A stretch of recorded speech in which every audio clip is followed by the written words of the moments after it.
Well, good afternoon, everybody, and welcome to Catholic Social Teaching and the Green New Deal. My name is Dan Misla. I'm founding executive director of Catholic Climate Covenant, and I'll be moderating today's conversation. Joining me, as she does on every Covenant webinar, is Artaza Reagan. She'll be providing technical support there she is, on the webinar, and we'll be assisting with the question and answer period towards the end of our hour together. This video is being recorded, so if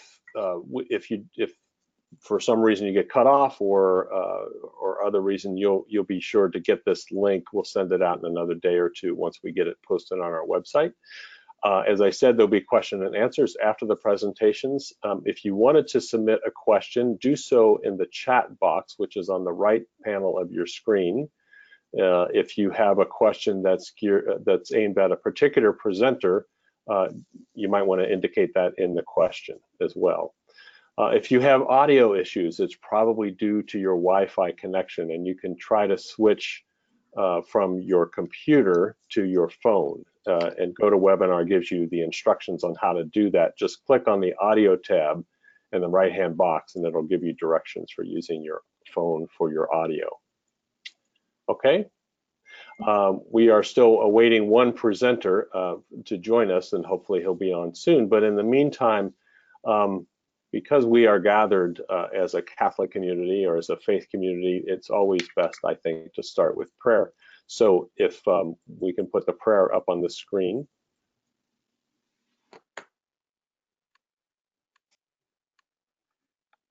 There we go. And I'll read this out loud, but please maybe take a few moments to quiet yourself and listen to these beautiful words. And so we begin. Let us pray for an end to the waste and desecration of God's creation, for access to the fruits of creation to be shared equally among all people, and for communities and nations to find sustenance in the fruits of the earth and the water God has given us. Almighty God, you created the world and gave it into our care so that in obedience to you, we might serve all people. Inspire us to use the riches of creation with wisdom and to ensure that their blessings are shared by all. That trusting in your bounty, all people may be empowered to seek freedom from poverty, famine, and oppression.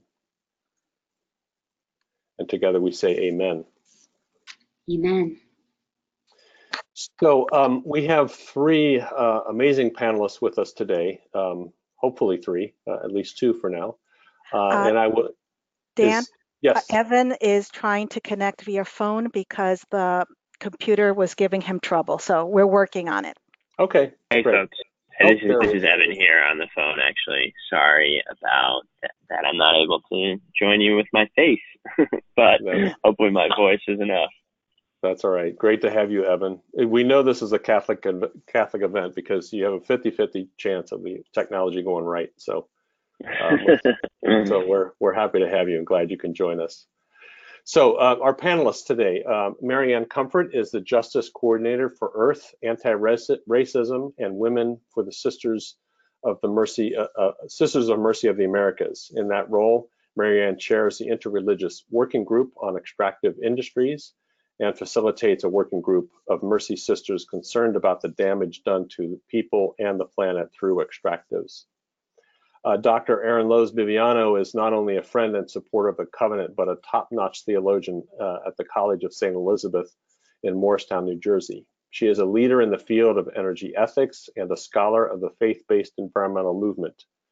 As an advocate for an interdisciplinary energy ethic within Catholic and interfaith circles, she is the lead author of Catholic Moral Traditions and Energy Ethics for the 21st Century, which is published in the Journal of Moral Theology.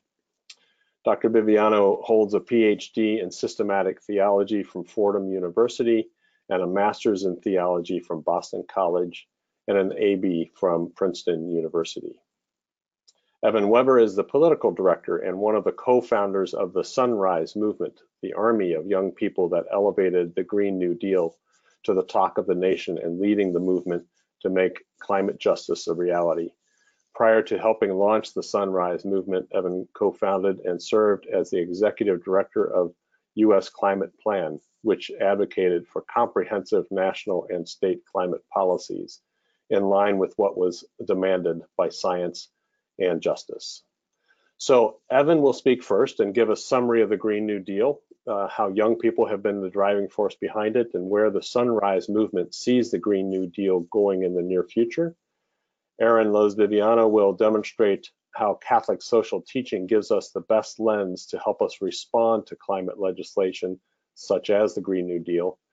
And Marianne Comfort will bring it all together and encourage us to think about how we can live out solidarity, live out in solidarity with young people and in alignment with Catholic social teaching, with concrete examples of mercy and how Mercy Sisters are responding to the Green New Deal.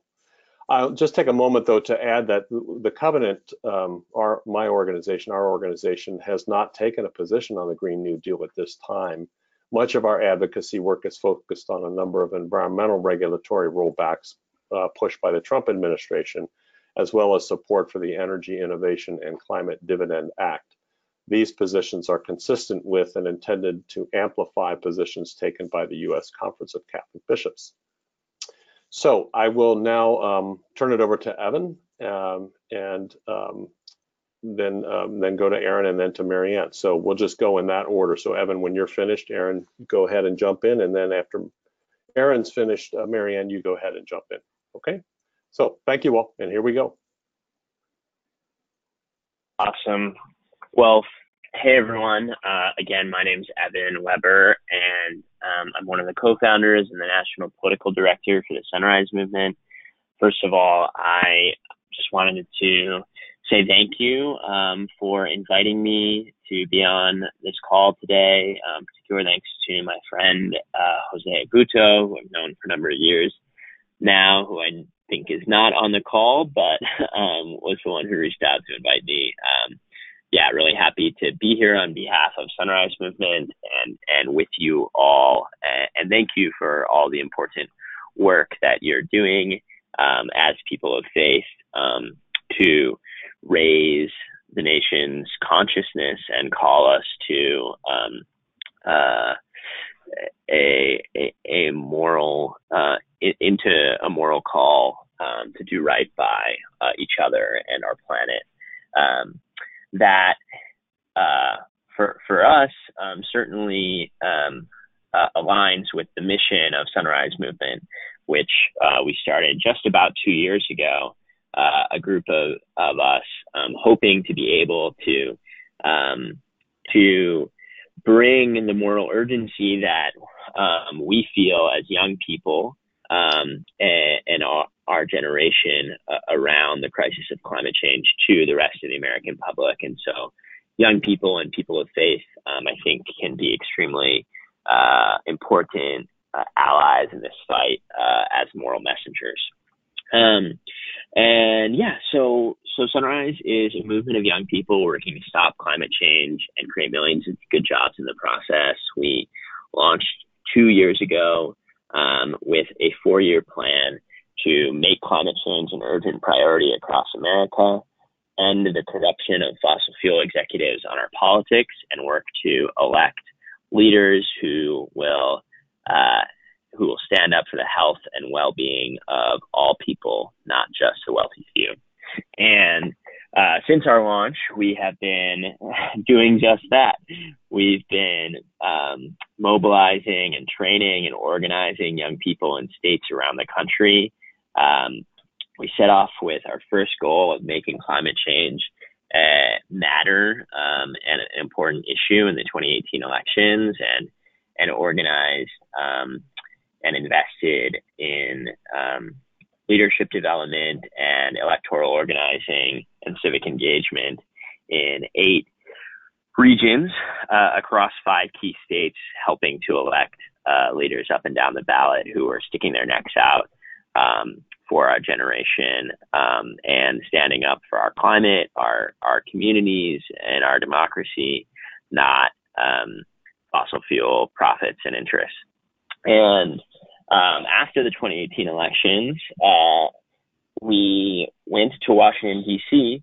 To make sure that the newly elected Congress was going to make climate change a top priority.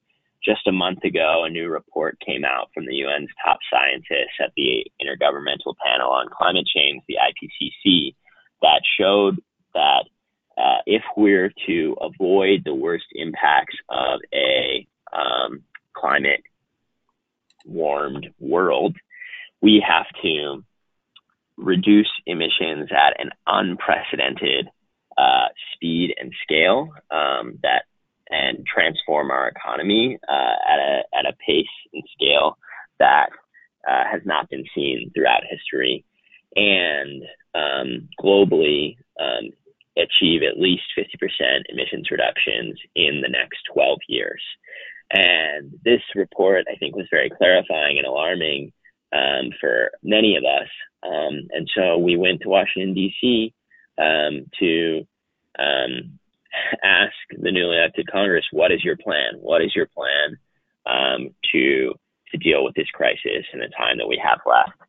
And we made quite a bit of splash because not only were we asking the leadership of the new House, Nancy Pelosi, what her plan was, but we came into her office with someone armed with their own plan. One of the candidates that we helped to elect in New York's 14th district,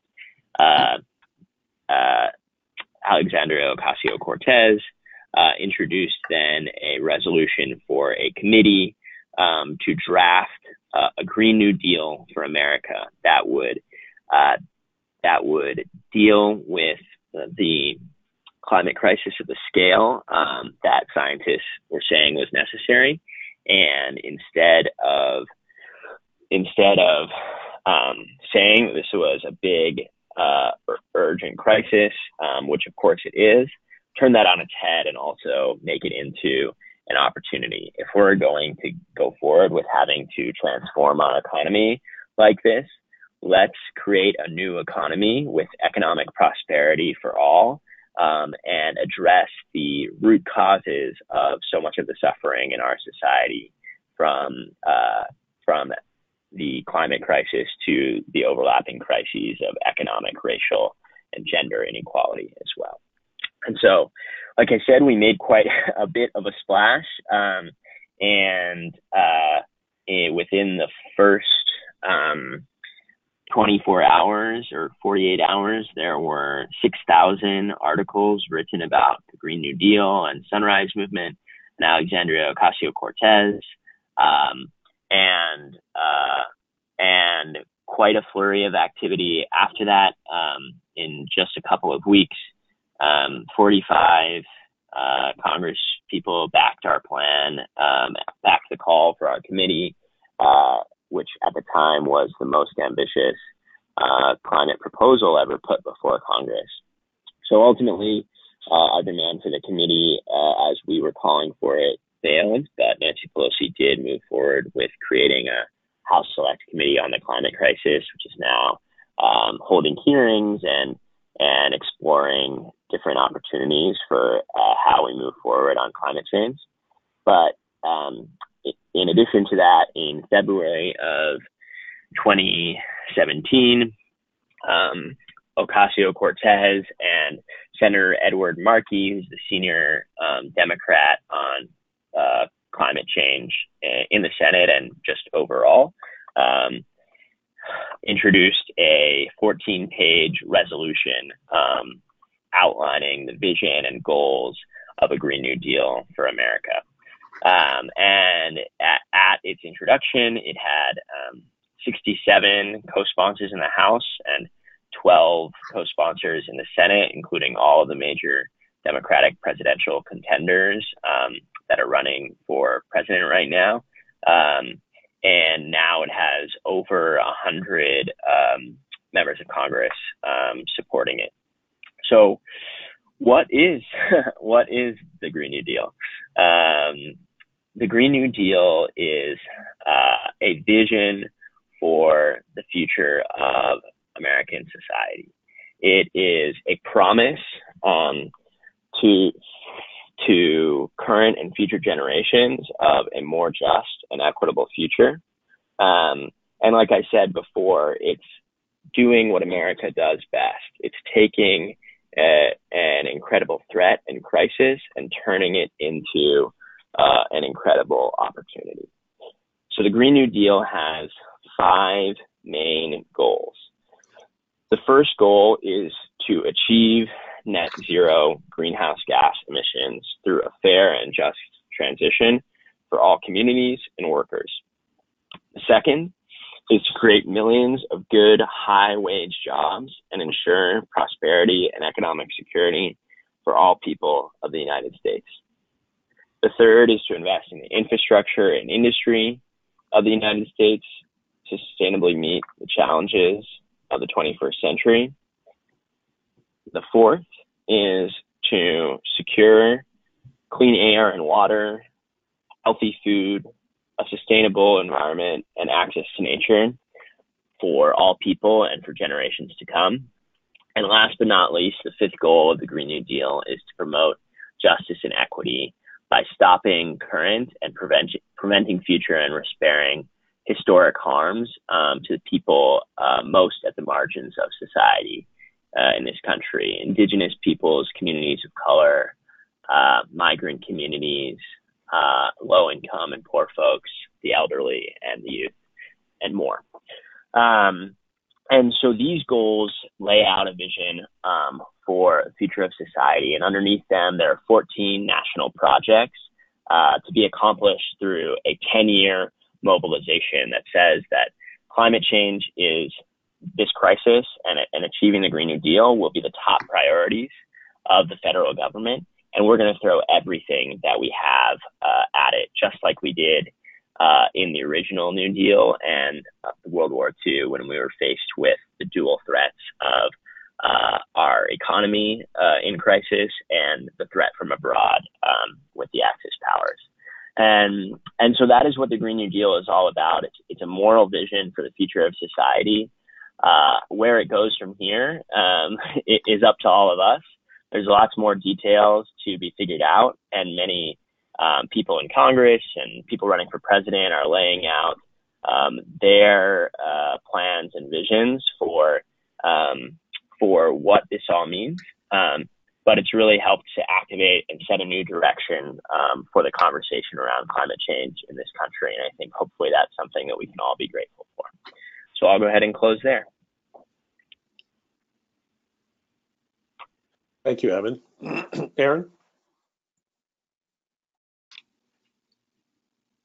Aaron, I think you're muted. You're right, I am. Sorry about that. I'm delighted to be with you all, with Evan and Marianne and all the friends at the Covenant. So thank you for hosting this important discussion. And I'm really pleased to be talking about this vital initiative. There's a lot to say. There's many points of connection between the Green New Deal and Catholic social teaching. So I'm going to go pretty fast. And my presentation I'd like to offer to everyone as a resource. I won't cover everything that's here, but for those of you who received the web link, you can go back to it later. So if we look at our main question is, how should we respond? A big part of me wants to say that I'll just be quiet for the next 10 minutes and invite you all listening to go to your desk, get an envelope, get a stamp, sit down, and instead of listening to me, write to your Congress people, because they need to hear from us. And that's the first way that we need to respond. We need to respond politically, we need to respond positively, and we need to respond very positively and in a diplomatic fashion. This is an important opportunity to see the connections with Catholic social teaching, but it isn't a blueprint for action. The Green New Deal doesn't have policy prescriptions, so we all need to be very open to multiple legislative, policy, and market responses. Again, we need to celebrate solutions because we have had a crisis in the environmental movement. We need to work zealously for bipartisan language. This is not an easy issue to discuss, as we all know, and I think that in many ways the environmental community has stumbled looking for the positive ways to articulate the solutions that exist. And finally, we need to respond with Christian hope. We are receiving God's hope in this resurrection season, and we need to move forward in that spirit. So with the resolution of the Green New Deal, that it is the duty of the federal government to create a Green New Deal, how does Catholic social teaching connect? Well, first of all, it might be helpful to identify what Catholic social teaching is. It is the body of teachings from the popes and the magisterium since 1891, when Pope Leo published Rerum Novarum and began to address the situation of the worker in industrialized society. I went too far. These documents are a series of papal letters that are all available on the web, and you can find them just by Googling them. So I'm going to start with the first point: to achieve net zero greenhouse gas emissions through a fair and just transition. I've got a little Pope emoji. This is absolutely a great idea, and Laudato Si affirms this goal.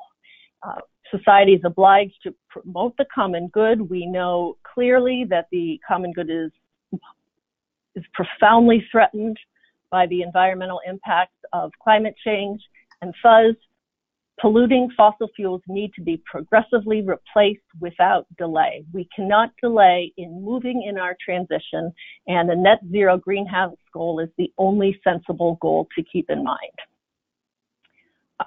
Our next goal, I'm working through these slides,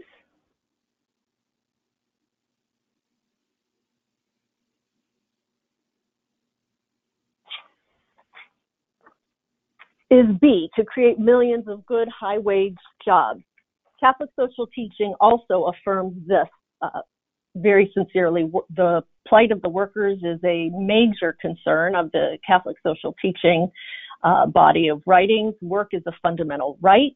It is a way to express and increase human dignity, and it's the duty of society to help citizens find employment.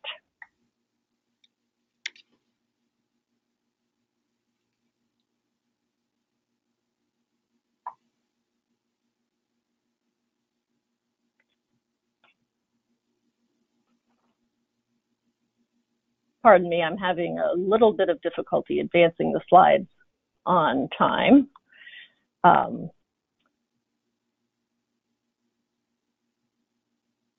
However, there's some complexities here that I want to point out. Jumping ahead in the Green New Deal resolution to section 3, there's language about guaranteeing a job, healthcare, and housing. So in the Catholic social teaching tradition, these are indeed rights, but who is to ensure them? It's sort of, the language is rather vague. Gaudium et Spes talks about the social order having the obligation to provide these rights. So the duty of the state is not so much to directly guarantee the right of work, but to promote policies that build opportunity and overcome systemic barriers to employment. And I think in both of these points, it echoes the aims of the Green New Deal. Also, as always, rights go with responsibilities. So young people, along with the right to a job, healthcare, and housing, also have the responsibility to take an initiative to seek their own education and training and accept the responsibility of the risks of a changing economy.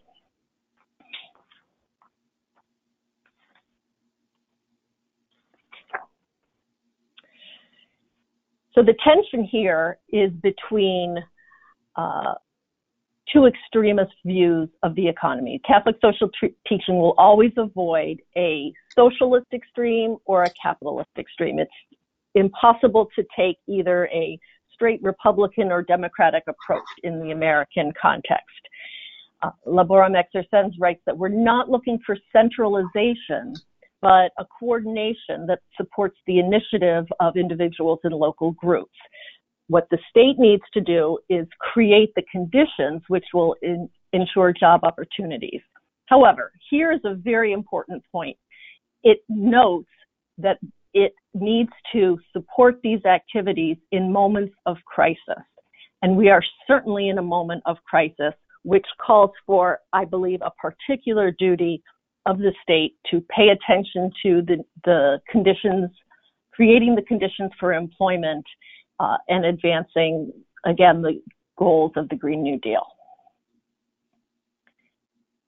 With the emphasis on a fair wage, this is absolutely affirmed by Catholic social teaching. A just wage is necessary, not just for material needs, but also social and cultural needs. So we've got Pope Francis not only enjoying his sandwich, but having time for recreation.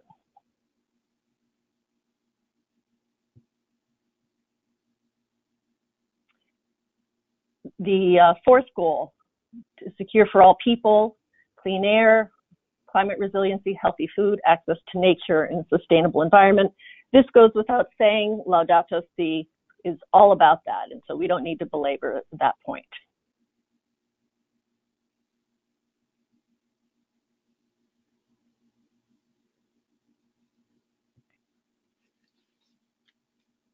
To promote justice and equity to frontline and vulnerable communities. Yes, creation in the image of God confers dignity on all persons. This is the cornerstone of Catholic social teaching, rooted in Genesis. And thus, this dignity calls for equity, inclusion, and liberation, noting that environmental justice impacts the poor first and worst. And so we have an obligation to exercise a preferential option for the poor. Next, please.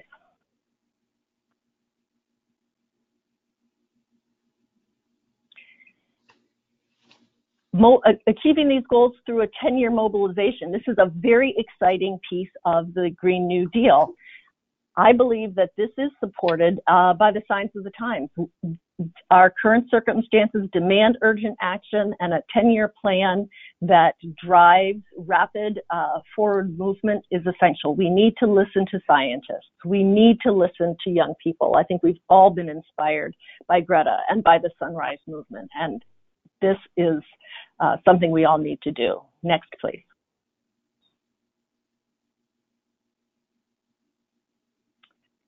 There's an emphasis on community-defined projects. So this picks up the goal of solidarity and participation, which is very important, that democratic and participatory government is the right of every person. Yet subsidiarity means that not only do we give power to the lowest and most local group, but there's times when centralized action is necessary because there are some things that only the state can do effectively. So both community-defined and more centralized actions are needed. Next.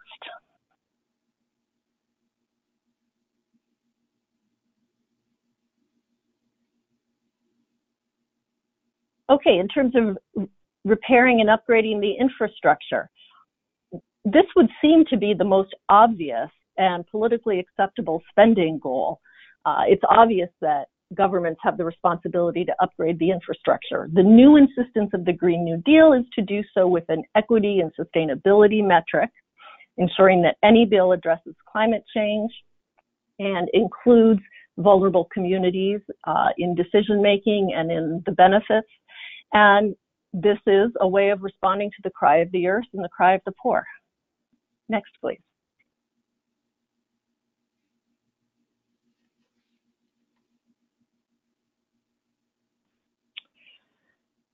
So here we start to move into policy details which aren't specifically addressed by Catholic social teaching, but are extremely necessary good ideas that are implied by it. Meeting 100% of the power demand through clean, renewable, and zero-emission energy sources.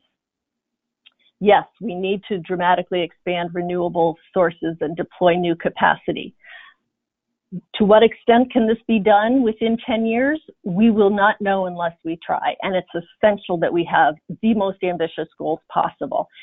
So I'm inspired by St. Francis's remark, start by doing what's necessary, then do what's possible, and suddenly you're doing the impossible. We don't know what will be possible within 10 years unless we aim for it. And a great deal of the upscaling of these sources we know is technically possible.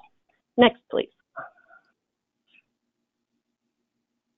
Upgrading grids is an excellent step that's taking place in many parts of the world. It will revolutionize energy and efficiency. I recommend to you all this resource, this podcast that you can find at the Columbia Center on Global Energy Policy. Francesco Starace is the head of Enel, a major European utility. And if you want a treat, listen to it because he has an optimistic vision for how renewable energy is growing around the world, and particularly in light of the grid. So I recommend this cheery and encouraging podcast. Next.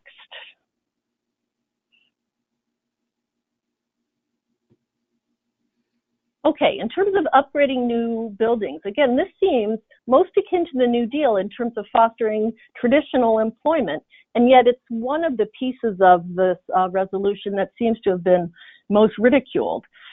And so here I take the opportunity to stress that climate communication is essential. We have to build bridges. We have to emphasize solutions. It's so important to reach for bipartisan language and resist the temptation to be the moral green zealots. These narratives have destroyed forward progress. The narrative of the wildlife, wilderness environmentalists, the language of the apocalyptic disaster, these have not advanced our cause. We need to empower new narratives and, by the way, fight the fossil fuel funding of the destructive narratives that is orienting our politics and media to continue to support these vested interests. Next, please.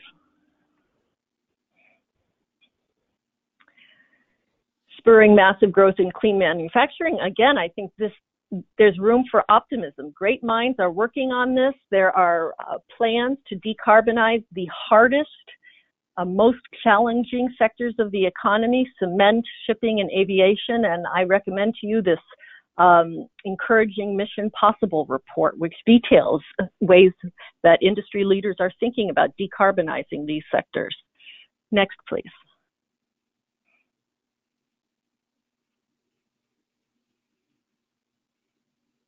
Yes, we should work collaboratively to decarbonize the agricultural sector. Next. And invest in transportation. We are going to see this change happening. The electric vehicle transformation is going to happen for sure within 5 to 10 years, and it's going to be extremely interesting to see. And this is a good example of subsidiarity. Local communities cannot invest and create large-scale electric vehicle charging networks. Here's a place where centralized government work and investment is essential. Next, please.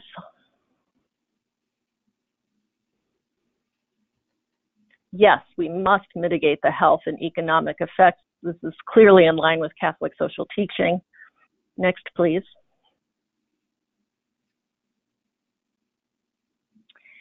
And removing atmospheric greenhouse gases through land preservation and afforestation. So this is very important, but I have a question. It seems that it may be important to leave the door open for carbon capture and sequestration through direct air capture, not capture meant to for enhanced oil recovery, which is one current use of carbon capture and sequestration, but direct air capture that removes carbon dioxide from the air.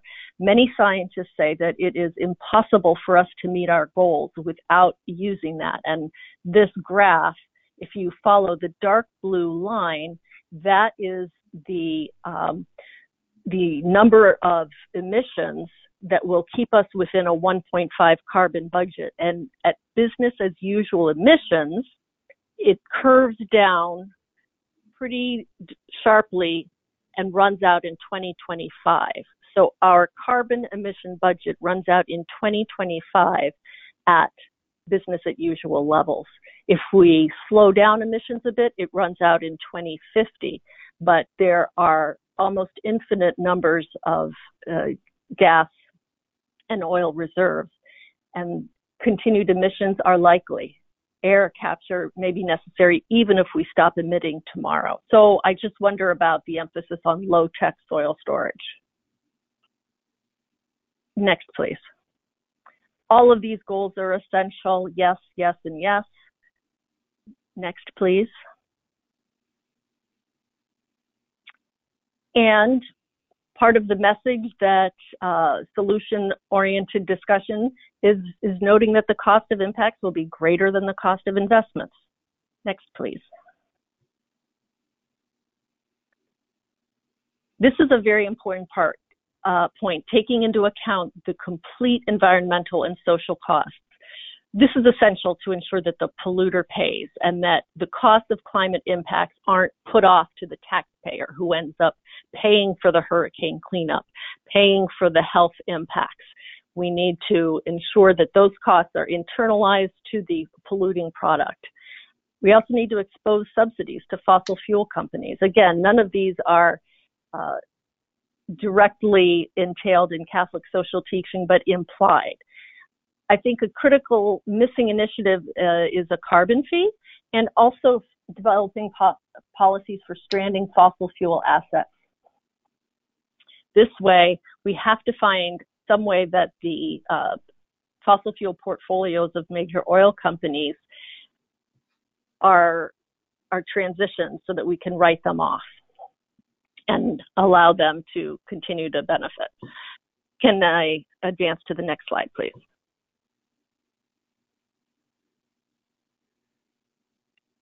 Finally, we have to acknowledge what Francis celebrates as the sacramental beauty of creation. And there's an equity dimension to this as well. Our souls, our spirits require this contact with beauty, and yet often it's segregated in the safer, more privileged areas of the cities, and yet it is God's gift to everyone. So this is not just about technology. This is not just about engineering. This is also about finding a spiritual home on the earth and realizing our communion with God through nature, and ensuring that this too is filtered through access and equity. And I will leave it here. Thank you. Thank you, Erin. And Marianne, do you want to continue? Thank you so much. Thank you, Erin. That was very, very thorough and very helpful to see how the Green New Deal and Catholic social teaching line up. And I really thank Evan for sharing with us the bold vision that young people are calling us to. The Sisters of Mercy have heard similar appeals from our students, like these two students you see here. They're from Mercy High School in Connecticut, and they are at a climate symposium we hosted over the weekend, where they clearly expressed their fears for the future and their commitment to reversing climate change. So as a religious order committed since our founding to serving people who are poor, we're looking at the Green New Deal as a vision that we can embrace because of its elements in calling for an equitable, just, renewable energy future. So I'm just going to share with you a few ways that the Sisters of Mercy and our partners are embracing this and engaging in some of the elements of a Green New Deal. And I invite you all to think how you might be hearing this as an invitation yourself. Like, what is your concerns, your interests, and what's happening in your local area that you might want to get involved in? So one concrete step that the Sisters of Mercy have taken is to sign on to faith principles for a Green New Deal. Interfaith Power and Light developed these, and it's kind of like an interfaith response to the Green New Deal, just as Erin really articulated the specific alignment of Catholic social teaching and the resolution. The Sisters of Mercy signed onto these principles, and other organizations and individuals can also sign on. These are going to be delivered to Congress later this week to show that the Green New Deal aligns with many mainstream religious concepts of concern to legislators' constituents. So they can see that this is really that these principles are really important to people, and they're going to be looking for these to be lived out in legislative proposals. So when we're looking at legislation, both at the national, state, and local level, I'm just going to kind of go through the elements of a Green New Deal that Evan laid out, just to show some possibilities for engagement. So when we're talking about getting to net zero greenhouse gas emissions through a just transition, I know that there's going to be a lot of proposals out there for carbon pricing, and I know that Aaron spoke a little bit about that. But we as the Sisters of Mercy, as I'm sure a lot of others, are going to be asking a lot of questions about how is any carbon pricing going to really help us shift to a renewable energy future quickly, while also protecting people who are poor from rising energy prices. We'll also be looking at proposals for assisting workers in the fossil fuels industry, so when we make this shift, they're not left behind. When we think about good jobs, we want to make sure that that there's training to make that transition. So people who are in the fossil fuels industry, how are we making that training available where they're living in those communities? I know a lot of our sisters are involved in the $15 minimum wage effort in their states, so that when we have these new jobs coming online, we can be assured that they're good paying jobs. When we're talking about investing in infrastructure, the Sisters of Mercy around the United States and the world have been very strong in making sure that we're not investing more in fossil fuels and instead investing in the solutions. Because once we invest in the fossil fuel infrastructure, then they need to be used to pay back those expenses. So we see sisters speaking out against pipelines, against fracked gas plants, and really advocating for greater renewable standards, more use of renewable energy in the portfolios of the states where they live. When we're talking about clean air, water, food, sustainable environment, the Sisters of Mercy, as well as many others, have been speaking out against rollback of environmental regulations. So when the EPA was trying to roll back the mercury standards or the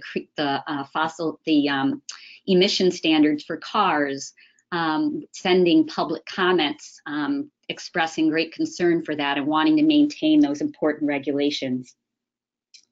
And then the final piece of the Green New Deal that Evan shared with us, the justice and equity by repairing historic harms. And I think one of the things the Sisters of Mercy are really trying to pay attention to is when we're looking at solutions for climate change, that we don't repeat the mistakes of the past where we adversely impact communities. So just like we've put chemical plants and fossil fuel infrastructure in the most vulnerable low-income communities, we want to make sure we don't do the same with renewable projects, that we involve local communities and make sure that we're siting solar farms and wind farms in places where the communities welcome them and it's not adversely impacting them. The final thing I would just share is the whole concept of solidarity. And certainly the Sisters of Mercy, we talk about international solidarity as we have sisters around the world who are telling us about the impacts of climate change. So when we hear about the historic typhoons in the Philippines or historic flooding in Peru that have been attributed to climate change, how do we speak out with our government to ensure that there's financing available to poor countries disproportionately impacted by climate change? So looking at the federal budget and the allocation of funding to those really important needs. And then to go back to where we started is the intergenerational solidarity. I think the Sisters of Mercy are just very excited to join with young people. And as Evan said, it can be people of faith and the young people that are going to highlight this moral obligation. And so the Sisters of Mercy have signed on to Friend of the Court briefs of young people who are suing the federal government for a livable climate. And similarly, in Rhode Island, our sisters there are supporting young people in Rhode Island who are making the case at the state level as well, that there needs to be more climate action. So when I think of all these things that we're doing and will be doing into the future, I see them all steps toward achieving those goals of a Green New Deal that includes economic and racial justice as well as climate justice, because it's all interconnected and needs to be looked at together. And we're really excited to be part of this conversation and the actions that can flow from it. Thank you. Great, thank you all three. Thanks, Marianne, for that that good summary. So we now have about 15 minutes or so for questions. A number of you have already posted questions in the chat or the sidebar, the control panel. If you have additional questions you want to write in there, go ahead and do that at this point. Paz will ask the questions. She'll direct it to one of the panelists or myself. We will try to answer as many questions as quickly as possible. If we don't get to your question, we'll try to do that offline, either answer directly or Paz, maybe you can answer this question. Do these, when we post the webinar, are these questions listed there as well? And will there be answers listed too, or no? No, we try to answer those one-on-one after the webinar. Okay. But yeah, we try to get as many of them answered as possible. Right now, the first one I'm going to address to Dan and then maybe Aaron. And the question is, do you see evidence of urgency on climate change within the Catholic Church? Well, how about if I say it's uneven? In some places, I think there's there's a lot more engagement. If we're talking about the level of the bishops, it's again uneven, but there are some bishops, particularly in California, that in fact I think you should see a statement from the California bishops on environmental questions coming out rather soon. The bishops of Minnesota just also released a statement on environmental issues. So there is some movement. It's uneven. It's not I think where it needs to be, and probably many on this call would believe that as well. However, we also need to recognize that they're dealing with many other local questions, including the crisis and immigration that we are experiencing at this time. At the grassroots level, I think there's a lot more activity. It sort of mirrors society at large. In other words, the Catholic community, I think, is becoming increasingly engaged in these questions, just as the larger society is. I think there is probably a percent or two more if you look at polling of Catholic engagement on these questions, primarily because of Laudato Si. And I would also like to think it's because of the work of the covenant, but I won't say that definitively. But there is, I think there's increasingly concern. Unfortunately, much of that concern is being driven by the natural disasters that many places in the country are experiencing or have experienced over the years. I would agree. I think that the response is uneven, both within this country and around the world.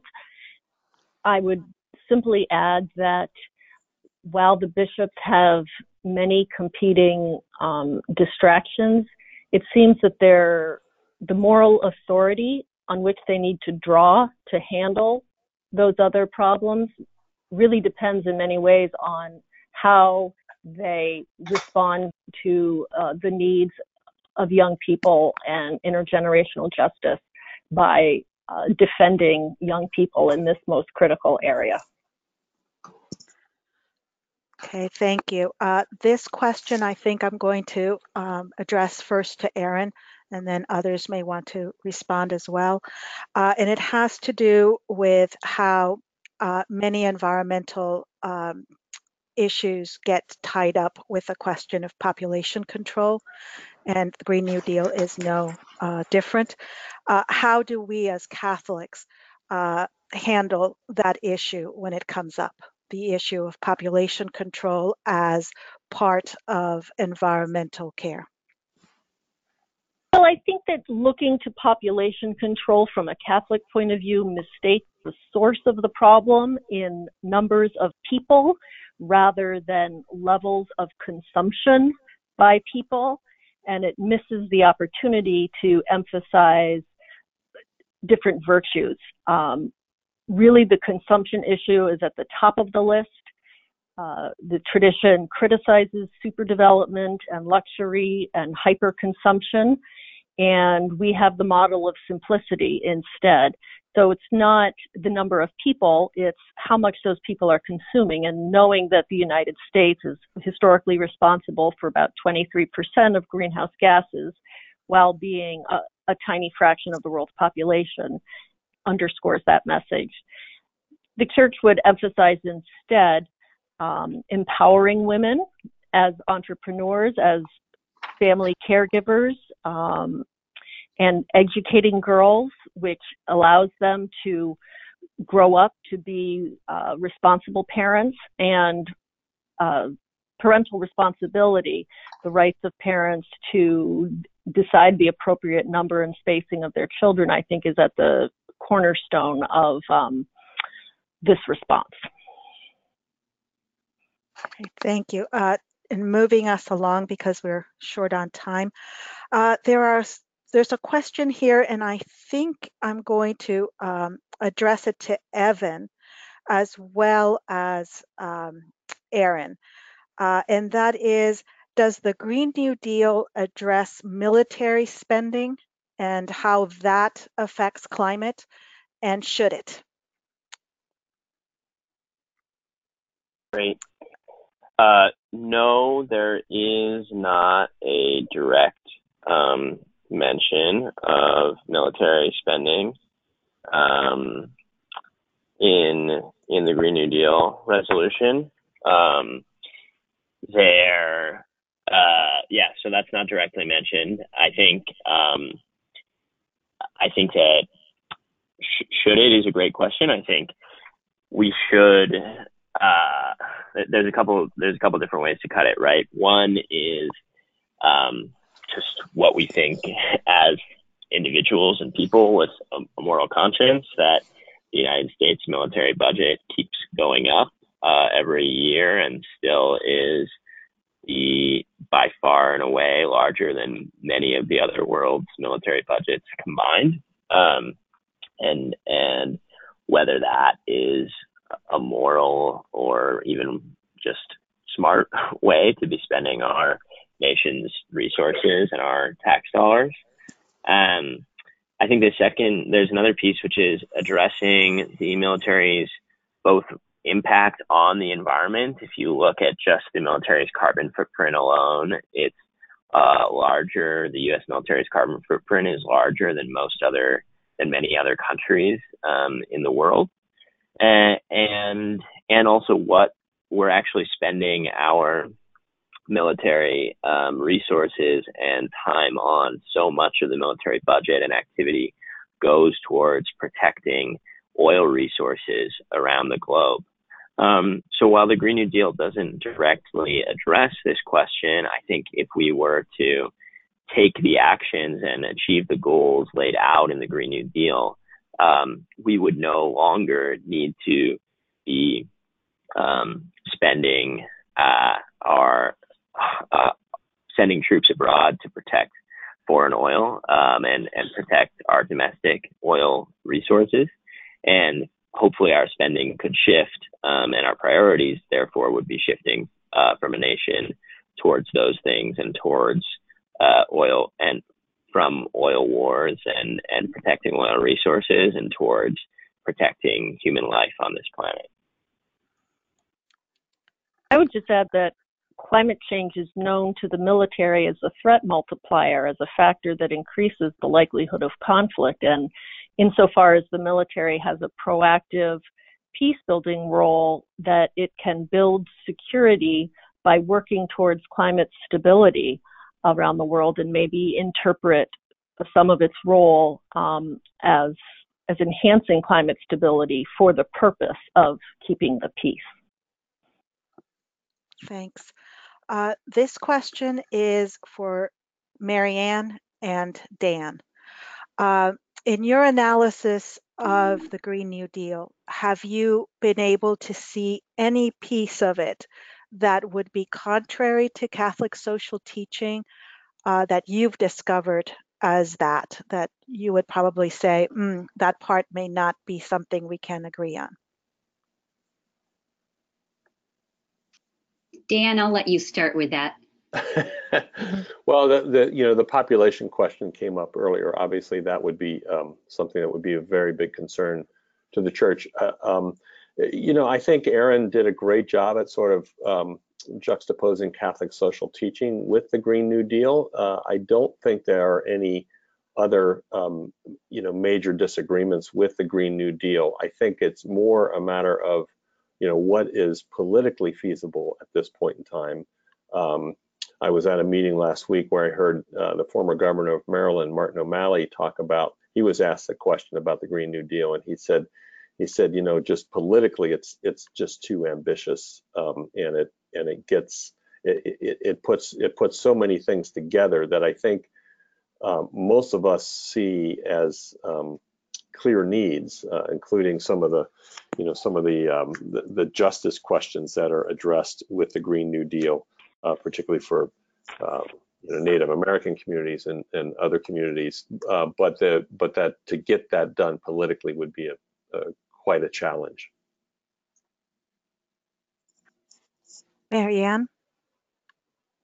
I think Dan said it very well. I guess I would just say that I think there's a lot more elements, as Aaron has showed us, that align with Catholic social teaching than don't. And so I think it's worth putting our focus there, and where we do have disagreements on that one provision, addressing that part. Okay. Paz, if I can just jump in just quickly, because I did see a couple of questions on the earned income. Yes. I'm sorry, on the energy innovation. innovation. That was the next one. Yeah. Okay.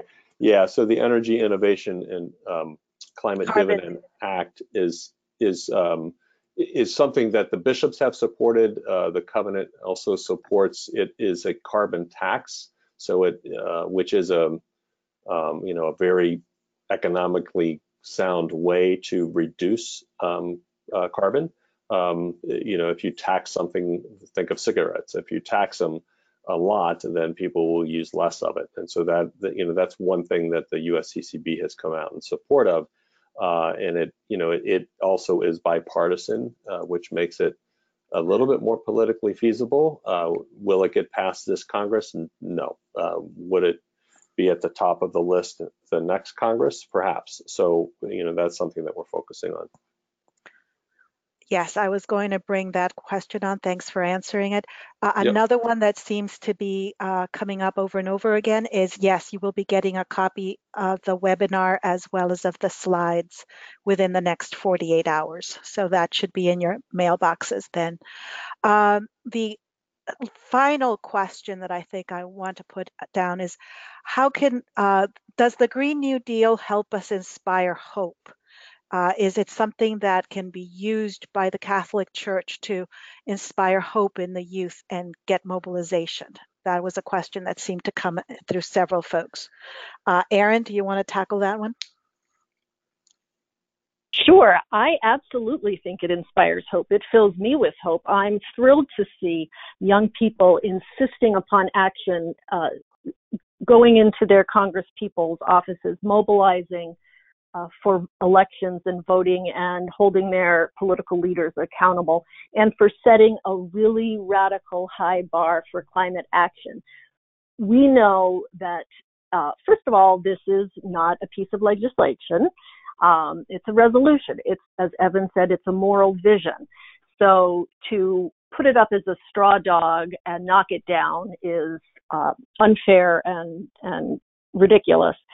It's not something that's out there to be passed. Many individual pieces of legislation need to address this. But what has happened as a result of the Green New Deal being put forward is people from all sides of the political aisle are inching towards, or even advancing more strongly towards, climate action. And that is a real sign of hope, and one we need to encourage and support in every way we can by avoiding partisan language, by being open to multiple types of solutions, and by accepting that compromises in terms of policy types may be necessary, but that we have an extremely high bar, which is absolutely appropriate to the urgency of the crisis. So I think it's very hopeful. Thank you, Erin. Dan, I think we are stopping for questions here and just letting folks know that I will do my best to answer one-on-one. Yes, thank you, Paz, and thanks everybody for joining in this conversation, especially thank our panelists. We will have this available on the website, and Paz, I believe that the link also gets sent out as soon as it's up and running. Is that correct? Within 48 hours, they will have it in their mailboxes. Okay, great. I hope this was helpful. As Paz said, we'll try to answer questions one-on-one. Apologies for not getting to all of them, but thank you all very much for your interest in this webinar and in the Green New Deal and how Catholic social thought can be aligned with it or question some of the things in the Green New Deal. We are very grateful, as always, for your help in this endeavor. We are grateful for your support of the covenant, and we are thankful that all of you are out there doing this work. It gives us hope. So have a great afternoon or evening, and we will be in touch soon. Thank you. Bye-bye. Thank you. Bye-bye. Thank you all. It was a pleasure.